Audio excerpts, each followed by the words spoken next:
Yes. Magandang araw muli sa ating mga kasama. Nandito naman si Kuya Goods nagbabalik. At syempre, kung hindi ka pa nakasubscribe sa ating channel, pa-subscribe na lang po at hit mo na rin yung bell para lagi kang updated sa ating mga video. Walang katigil-tigil, ha?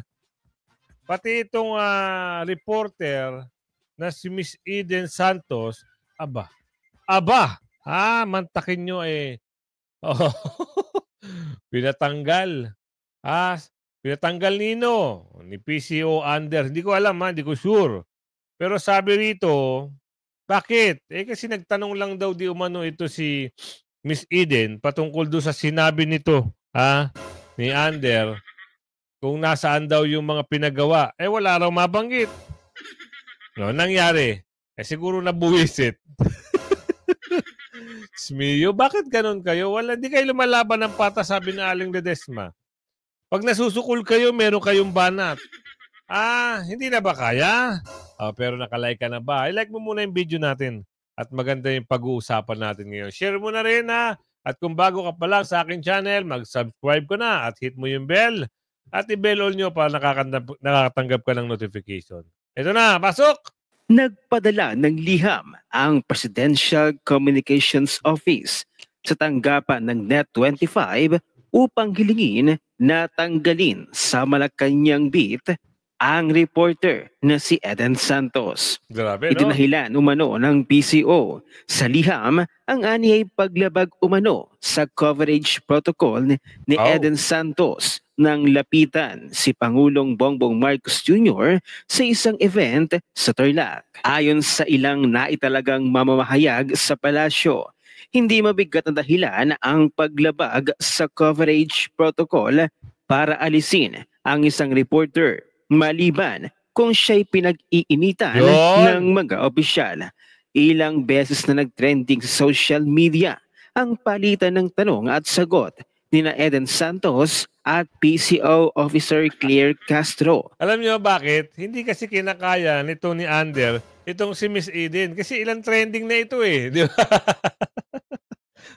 Ilang beses na ito. Pag nagtanong ito si Miss Eden patungkol dito sa mga katanungan niya, gusto niya makakuha ng magandang paliwanag. Kahit naman tayo, pag tayo ay nagtanong, gusto natin maliwanag sa maliwanag yung isasagot sa atin. Hindi satisfied siguro si Miss Eden sa sagot at paliwanag nito ni Miss Ander. Siguro, dahil sa kainitan ng ulo at napapahiya na sa tao dahil hindi kinakaya yung mga katanungan ayan na. Nagkaroon na lang pagtatanggal. Bakit dapat maging fair kayo? Oo. Sagutin mo na lang yung tanong na maayos Bakit kailangan pag-initan? Kung nasusukol at naiipit ka na dahil nga magaling ito si Miss Eden, yan ang ginaganti nyo, sabi ni Aling Ledesma. Sa mga press briefing sa palasyo, umalma umano ang Net25 sa hirit ng PCO. Matatandaan na pag-upo ng grupo ni Acting Press Secretary J. Ruiz ay pinagbawalan nilang tumuntong sa Malacanang ang Pangulo ng Malacanang Press Corps na si Chona Yu. Nagpatupad din ng bagong accreditation policy ang PCO para sa mga mamamahayag na itatalaga ng mga media company sa Malacanang na pinalagan ng MPC. Samantala ito daw ang naging video na binagbasihan ng Malacanang upang sana'y tanggalin ang Net25 journalist na si Eden Santos. Ito ang video ng ambush interview ni Eden Santos kay BBM. Masdang mabuti. Ito lang, ipapatanggal na agad as palace reporter. Alam ng taong bayan na ayaw nyo kay Eden Santos dahil sa kanyang mga katanungan na siyang hindi nasasagot ng inyong spokesperson na si Attorney Claire Castro. Kaya ayon sa mga netizens ay tila ito ang inyong nahanap na butas upang mawala ang tinik sa inyong mga lalamunan.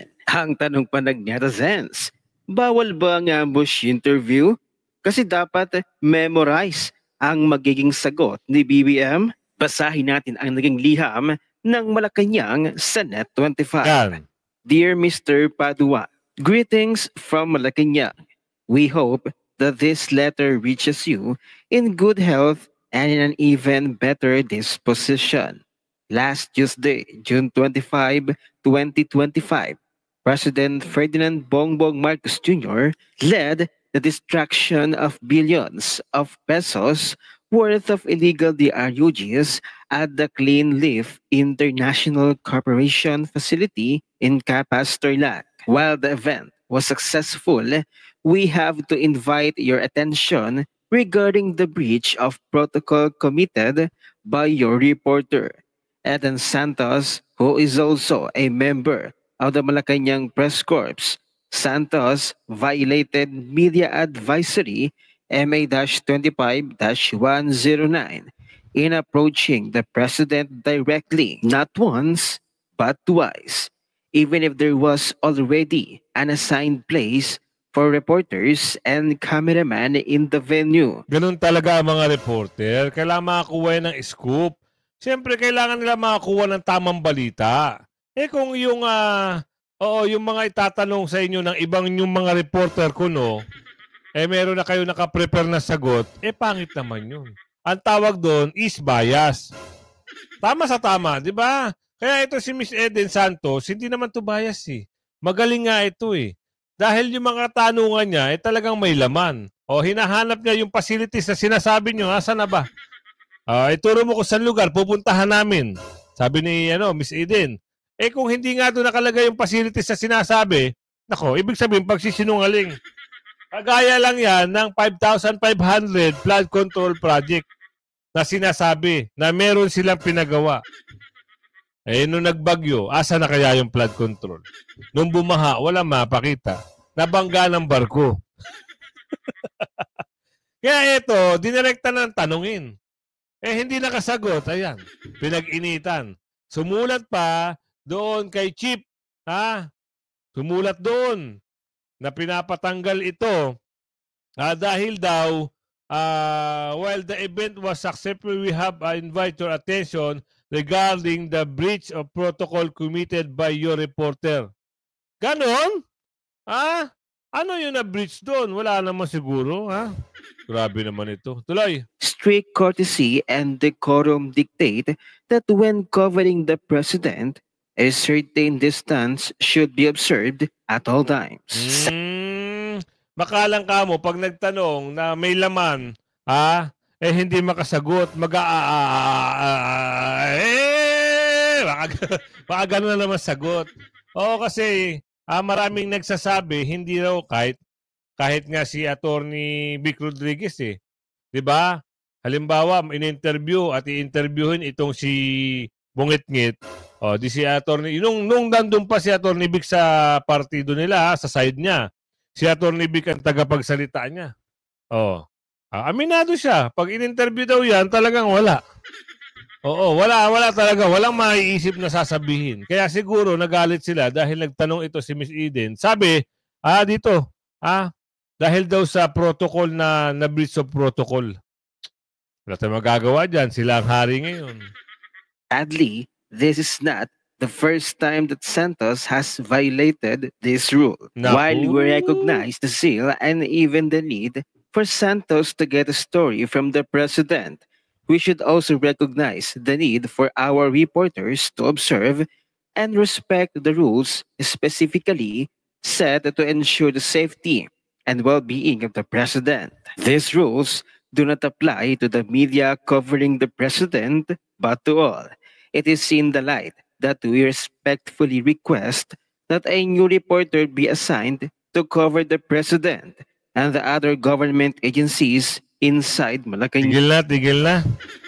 Hindi lang kayo umubra kay Miss Eden, ganyan na kayo. Marami hong nakakapuna, Kasi, pag nagtanong si Miss Eden, lalong-lalo na ito, pag tinanong ito si Ander, hindi makasagot, tatawa na lang. Hanggang minsan nakita nga natin sila, kunyari, yumakap itong si Ander kay Miss Eden, Pakitang tao lang pala. Di ba? Nakakahiya, Hindi kinaya ang isang reporter, ginawa ng issue, ginawa ng kwento.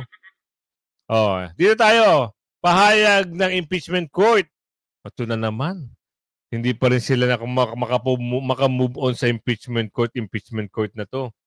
Sabi nga, hindi pa nga magkakaroon ng trial. Kasi meron pang iniintay na panahon. Ano ba yung panahon na yan? From June 30 to July 28, walang trial. Alam namang mag-trial kayo sa isang partido lang, hindi pa pwede. Kailangan parehas merong both side, merong tagapagtanggol, merong abogado. Hindi pwede isa lang may di ba? Depends. Ano ito? Ito na naman. Ito na naman siya. Kilala niyo ba si anong pangalan nun? Yung Mr. Chair Kaayo. May banat na naman siya dito. Ano yun? Asher, ano nga ba itong particular na pahayag ni Attorney Tonggol na pinuna naman ni Senator Hontiveros? Yan. Nel, hindi tugma ang matagal nang sinasabi ng impeachment court presiding officer at ng tagapagsalita nito na hindi pwedeng mag-convene at gumalaw ang impeachment court hanggat hindi nagsisimula ang 20th Congress. Ito ang pahayag ni Senador Risa Hontiveros na tumututol sa kamakailang sinabi ni Attorney Reggie Tonggol, ang tagapagsalita nga ng impeachment court sa huling press briefing nito noong Miyerkules. Naunang nanawagan si Senador Hontiveros na mag-convene na ngayon ang impeachment court habang hindi pa nagsisimula ang mga sesyon ng 20th Congress. Ngunit sa pahayag ni Attorney Tonggol, sinabi nito na conditional o nakadepende ang muling pagko-convene o pagtitipon ng impeachment court. Isa rito ay kapag nakapagsumite na ang House of Representatives ng ikalawang impormasyon na hinihingi ng naturang korte. Partikular ito sa sertipikasyon na interesado pa ang Kamara na ipagpatuloy ang paglilitis sa 20th Congress. Ngunit ayon kay Hontiveros, dinidesisyonan na ng impeachment court, a spokesperson at presiding officer sa kanilang sarili ang mga panuntunan ng naturang korte. Ani Senadora, si Attorney Tonggol ay may karapatang magsalita sa sarili nitong kapasidad, ngunit hindi anya nito sinasalamin ang boses ng Senado. Binigyan diin ni Hontiveros ng mga kamakailang pahayag ni Tonggol ay representasyon lang ng posisyon ng presiding officer sa katauhan ni Senate President Francis Cheese Escudero. Hindi anya ito kumakatawan sa posisyon ni Senador Hontiveros bilang isa sa mga Senator Judge. Dahil sa ngayon, hiningi pa rin ng UNTV News and Rescue ang tugon sa pahayag na ito ni Senador Risa Hontiveros mula kay Attorney Tonggol. At hanggang sa ngayon ay wala pa rin itong sagot kaugnay nito. Yan muna ang daming issue nito. Oo. Antayin mo na lang kung magtutuloy yung trial na yan. Hindi yung dami mong problema. May problema ka na doon kay alias Rene, sabi ni Aling Ledesma. May problema ka pa sa mga vloggers, sabi ni Aling Rowena. At ngayon naman, problema mo rin si Attorney Tonggol. Halos na lang, pinoblema nyo lang. Hindi na kayo naubusan ng problema. Bakit hindi mo problemahin itong si Atty. Topacio? Naghihintay lang si Atty. Topacio na may mention yung pangalan niya. Tapos, magaling, alam nyo naman, magaling ito si Atty. Topacio eh. Diba? Ay, pasok natin si Atty. Topacio. Baka may alam siya dito na hindi pa natin nalalaman at kaya gusto nating malaman kung ano ito. Si Risa Hontiveros, sila pa may gana magkaso. Ito natatawa ako si Risa demanda si Kwari Laila de Lima, demanda daw niya at isa sa mga didemanda niya si dating Secretary Vitz Aguirre. Dahil for wrongful prosecution. Parang ginipit lang daw siya. Hinahamon ko si Laila de Lima na i-demanda niya. Sino? Si Vitz Aguirre. Bakit? Kasi para lumabas ang katotohanan. Ang lakas ng loob nitong si Laila de Lima na magdemanda na parang pa-victim siya. Sabi ko nga sa iyo yung witnesses laban sa inyo, naging kliyente ko yung mga yan. Yan ang sinasabog na Bilibid 19. Magpapa-victim ka ngayon. Go ahead, sige. Ilabas po natin ang katotohanan, ma'am, sa hukuman. 2013 o 2014 to. Kukunin ko yung mga dokumento. Hello. Sila ay nagsalaysay na ikaw ay involved sa drug trade. 2013 pa, wala pang Vitaliano Aguirre noon sa Horizon. Wala pang Duterte noon. Mayor pa lang si Duterte noon. Hindi pa sumusulpot sa Horizon. Naku, magkakalabasan na naman. 2013 pa ito si Tatay Digong 2016. Involved na ang pangalan mo, ma'am, boss, amo, manager. Malalaman na naman ang baho mo. Kalalaya mo lang daw, sabi ni Aling Rowena. Ito na naman. Tapos ngayon, meron kang kakasuhan. Alam mo naman, pag kinasuhan mo yan, sigurado mahalungkat na naman. Naku, ano kaya yun? Kaya nga sabi niya Atty. Topacio, baka kunin niya yung mga record. Nagbabala ka palang mag-senador noon. Ibang klase na talaga itong republikang ito eh. Yung pang may ginawang kasalanan at mayroong lumalabas na mga aligasyon na may ginawang kasalanan, sila pa nagdedemanda. O parang si Risa Ontiveros. Para tong si Laila de Lima, si Pala Pamega na magdemanda, talagang phrase Senate Republic na tayo. Oh my God. Prefabricated concrete things. Hindi tinatabla ng earthquake. Oo nga. Labas ang litid naman nun. Pero ikaw naman, hindi naman sir. Hindi, okay naman yun. Mga kaibigan natin yun si Harold. Bigay na bigay talaga. Fighter din yan, fighter. At napagtanggumpayan niya yung kapitang binalak gawin sa kanya ni George Garcia. Pero sir, Yeah. ano siya uli? Kinasuhan uli. Ano ba yun? Hindi, may kaso siya. Dito naman sa administrasyon ito Laging ganun. kaso ng kaso Sana sila yung matrangkaso. Oo, tulad si Risa Ontiveros. Opo. Ayan, nagkaso na.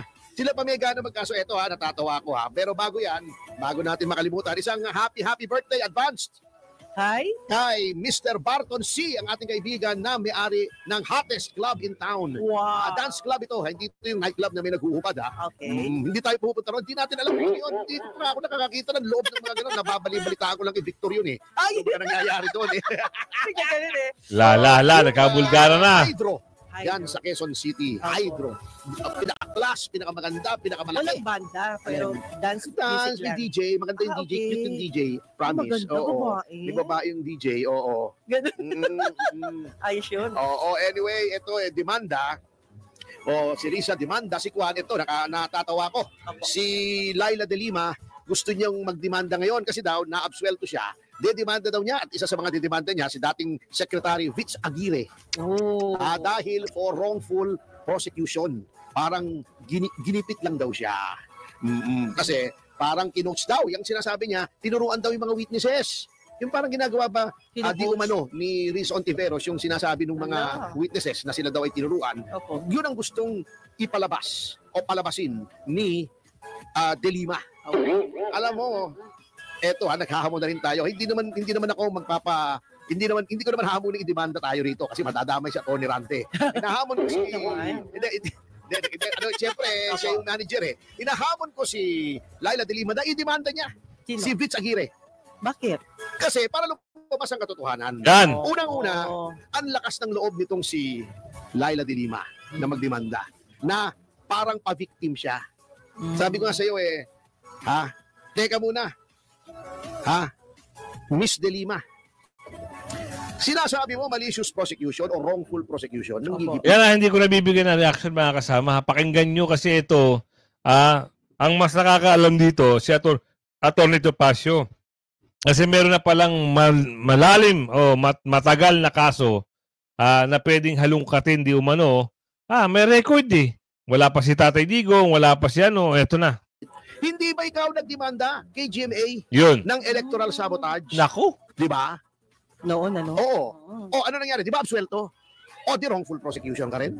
Hindi ba ikaw ang nagdemanda, nag-case development, do plunder kay Mrs. Arroyo? O wrongful prosecution ka rin? O da absuelto hindi ba nung nag-TRO ang Korte Suprema, hindi mo sinunod? O di ba contempt of court ka dapat doon, may petisyon, inihintay natin. O di ba? Di ba umamin ka that you violated the law by committing adultery? So wag ikaw ang po-fronts na magmamalinis at sasabihin ikaw ay biktima ng biktima ka rin Ilan ang pinersecute mo noong panahon ni Noynoy? Yun. Yung mga kalaban sa politika, absuelto lahat. Ikaw ang nag-file lahat niyan. Di ba? Delikado. So wag kang ganyan, ma'am. Gawain mo yan Nako, yan na. Wala Abulgara namang na. sa'yo. Buti na lang mapagpatawad si Mrs. Arroyo. Nung sinasabi ko i-demanda ka, sabi wag na. Kasi gano'n na nga itsura, di-demanda mo pa. Hindi, yung mukhang malungkot. Sad siya. Wala naman akong sinasabi. Di ba? Pero attorney, what if ituloy nga? Anong mangyari ngayon? Okay. Sasabihin mo. Eto. Para hindi ka namang hula. Heads up ka na. Although, usually kami mga lawyers, we keep our cards close to our chest. Yes. May mga dokumento po. Ma'am, sasabihin nyo si Aguirre ay kinoach itong mga witnesses laban sa inyo. 2013 o 2014 pa lamang. Yan na. Kung sinasabi niyong witnesses laban sa inyo, naging kliyente ko yung mga yan. Yan ang sinasabog na Bilibid 19. Believe it or not, ha? Believe it 19. Ano yung Believe it 19? Madam De Lima, nung Secretary of Justice ka, nilipat mo yan from Bucor to NBI. Nilipat mo. Inkomunikado. Ayaw mong pabisita sa pamilya, ayaw mong pabisita sa abogado. Kinailangan pumunta kami sa Court of Appeals para humingi ng writ of amparo para payagan kaming bumisita. Unconstitutional nga yung ginawa mo eh. Ano nakalagay sa Bill of Rights? Bawal yung inkomunikado, pero inkomunikado ginawa mo. Bakit? Bakit mo ginawang inkomunikado, Madam Laila De Lima? Ang sabi sa akin ng mga kliyente ko, kasi daw, nagkagulo-gulo yung drug trade sa Bilibid. Ayun na yung sinasabi. Diba? Oo nga, totoo nga yan. Nagkaroon ng balita niyan. At saka mayroon pa nga yung video footage na nagsasayaw eh. O naaalala nyo ba yun mga kasama? Type nyo sa comment section. Kung naaalala nyo yung nakuha lang siya ng video at na-expose yung video na nagsasayaw itong nababanggit na pangalan. Wow! Yee! Diyos me, Marimar. Alam niyo yun? Tapos ganun kumakasayaw. O ikaw nanonood sa akin. Ano sa palagay mo? Yee! At nagkaroon ng power play, nilagay mo sila roon, kaya inkomunikado para hindi sila makapagsalita kahit kanino tungkol doon sa drug trade. 2013 o 2014 to, kukunin ko yung mga dokumento. Hello. Sila ay nagsalaysay na ikaw ay involved sa drug trade. 2013 pa, wala pang Vitaliano Aguirre noon sa Horizon.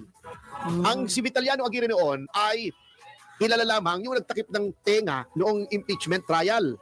Di ba? Wala pang Duterte noon. Mayor pa lang si Duterte noon. Hindi pa sumusulpot sa Horizon. Nagbabala ka pa lang mag-senador noon.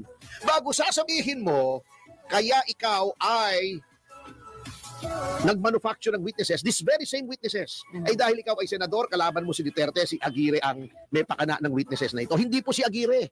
Witnesses na to. Yun na ang sinasabi nitong mga ito laban sa'yo. 2013 o 2014 pa lamang. Real talk yan. Yes. Real talk? Hindi ka pa, siguro nag-entertain ka na mag-senador pero hindi mo pa ina-announce, hindi pa kilala. Kundi sa Davao, si Duterte. Wala pang Justice Secretary Vitaliano Aguirre. Yan ang sinasabi ng mga witnesses na yan at meron po tayong mga salaysay. Okay. Sa akin po sinabi yan. Wala pa po akong pakialam kay Duterte. Wala pa akong pakialam na senador kayo at kalaban nyo si Duterte. Wala pang Vitaliano Aguirre. Iyan ang sinasabi ng mga yan. Kung merong nag-coach at nag-pressure sa mga bumaliktad na witnesses, eh hindi po kami. Kasi consistent po sila. Nag-iba lamang sila nung nagkakaso na at nawala na si Duterte at naging si Pangulong Bongbong Marcos na ang Pangulo. Wala na kaming capacity mag-coach noon. Number 2, noon pong yan ay nagsalaysay. Vinidyo po yan. Sino nag-video dyan? Public Attorney's Office, hindi kami. Bakit? Yung Public Attorney's Office, ang talagang mandate niyan ay upang yung mga mahihirap ay hindi maapi. Neutral yan, walang kinakampihan yung Public Attorney's Office. Although yan ay operationally under the DOJ at ang hepe niyan ay may rank of Undersecretary of the DOJ, independent po yan sa DOJ. In fact, ang mga abogado ng PAO at ang mga abogado ng DOJ ay lagi naglalaban sa korte. So hindi po under ng DOJ, walang control sa judgment ng PAO ang DOJ. Ayun. Yan po ang nag-videotape si Persida Acosta Rueda. Ang gumawa po ng mga salaysay niyan, hindi po ako, hindi si Vitaliano Aguirre. Yung mga abogado ng PAO, mga career officials. O paano namin i-coach yan? O sabihin nyo nga, So, go ahead ma'am. I-demanda nyo si Aguirre, magte-testify ako na ganun. Kahit magpa-lie detector test ako, kahit sabihin kong mamatay na bungangkan ko, magsumpaan tayo ron, sabihin nyo rin. Yung salitang yun, mamatay na bungangkan mo, kung hindi totoo sinasabi. Sige, go ahead ma'am, make our day. Sana naririnig nyo ako, marami naman nakikinig dito. Pakisabi kay now Congresswoman and Prosecutor Laila De Lima na inignore ang TRO ng Supreme Court. Nagdemanda kay GMA na puro absuelto naman. Magpapa-victim ka ngayon. Go ahead. Sige. Ilabas po natin ang katotohanan, ma'am, sa hukuman. Sige po. Go ahead. Hihintayin po namin. Baka lumaki problema, wag na lang. Bahala siya. Paano pag lalaki ang problema? Di ba? May kasabihan. How can you face your problem if your problem is your face? Pero talagang ibang klase na talaga itong republikang ito eh. Oh. Mga kasama ha. Ito lang ay nabigay nating slide kasi may mga ugong-ugong na naman eh. Parang yung papel nito, dating papel diliha, ngayon gusto atang magpalapad ng papel. Sino? Yung pangalan na babanggit. Ang pangalan is Miss Haba. Ayan na naman, umaatake na naman sila. Kaya nabanggit ni Atty. Topacio, di ba? Ano sabi? Go ahead, magdemanda kayo. Ito, kapapasok ko lang ito. Anong balita dito? Ito, mas maganda to. Si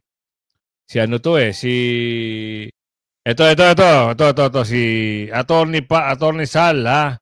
Attorney Sal, ano meron?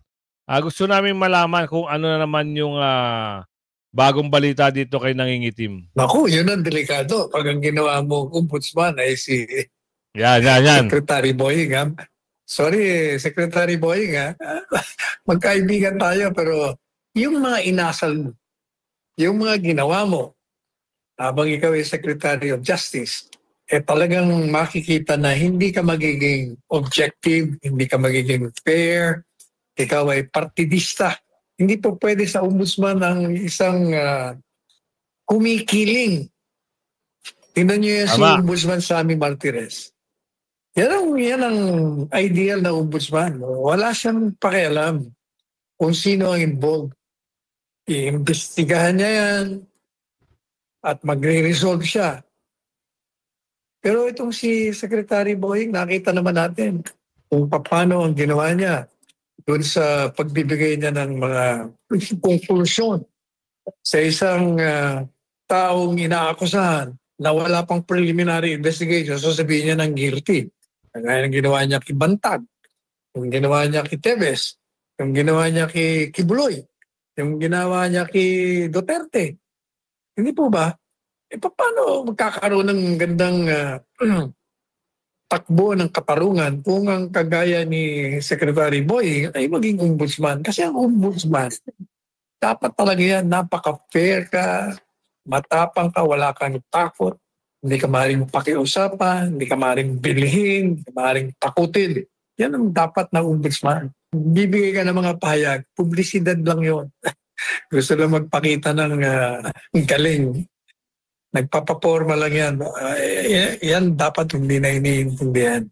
Ay gumawa ng isang hakbang na labag sa saligang batas.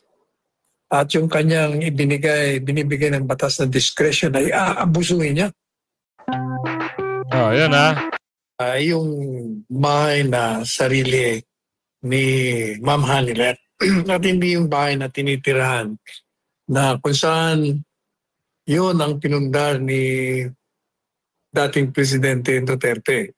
So if there are two houses, hindi yung pinagbibili yung kay Mayor Duterte na kanyang itinayo. Mula pa lang siya naging alkalde. Kasi kung may sariling bahay na katabi, yun ang kanyang binibenta. Ngayon, pagdating naman dun sa bahay ni Presidente Duterte, gaya ng sinabi ko kahapon sa mga interviews ko, yung kung totoo man na may kukuha no, to the highest bidder, kung meron man, at kung binibenta ka. Sabi ko nga, yung gustong bumili nun, kailangan pansamantala lang ang kanyang ownership. At ibabalik niya kay Presidente Duterte. Yan din yung sinabi ko noon, yung explanation ko. Kung kayo ay, kung gusto nyo bilhin to, huwag nyo naman isipin na panghabang buhay yung pagbili. Gawin nyo na lang na parang konsiderasyon na lang na sige, bilhin natin, pero ipapayback nyo na lang. Kung halimbawa, umuwi na si Tatay Digong, payback na lang. Ganun. Galing mo, Atty. Sal Panielo. Kasi gaya ng nabanggit na rin natin kahapon, the reason perhaps why may intensyon na ibenta ay sapagkat talaga kung kayo rin naman ang nandun sa bahay na yun, maaalala mo lang ang kalungkutan, wala na si Presidente Duterte, tapos walang tao, walang privacy, kailangan pang lagyan ng mga CCTV camera, kung ano-ano pa, kasi nga merong panganib sa kanilang buhay. Kaya natural lamang yun. But gaya ng mga bahay ng mga bayani natin na pinipreserve, ganun. Yan may explanation dyan Kung naintindihan nyo at umabot kayo sa video natin ito, ayan, saan bang ngayon lugar? Hindi ko na binigyan ng reaction mga kasama dahil ito naman ay isang pagpapaliwanag. At yung kay Atty. Topacio, nalaman din natin na merong ganung bagay, na meron ng umiepal na naman. Nakakabuwisit, no? Wala silang katigil-tigil. So hanggang sa muli, pakilike and share na lang video. Hanggang sa muli, bye-bye!